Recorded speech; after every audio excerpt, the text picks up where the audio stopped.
عبداللہ بن مسلمہ قامبی نے بیان کیا، ان سے امام مالک نے، ان سے ابو زناد نے، ان سے اعرج نے اور ان سے ابو ہریرہ رضی اللہ عنہ نے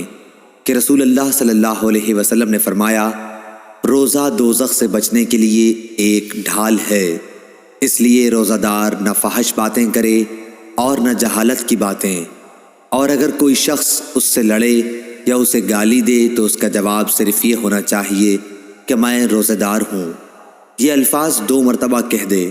اس ذات کی قسم جس کے ہاتھ میں میری جان ہے، روزہ دار کے منہ کی بو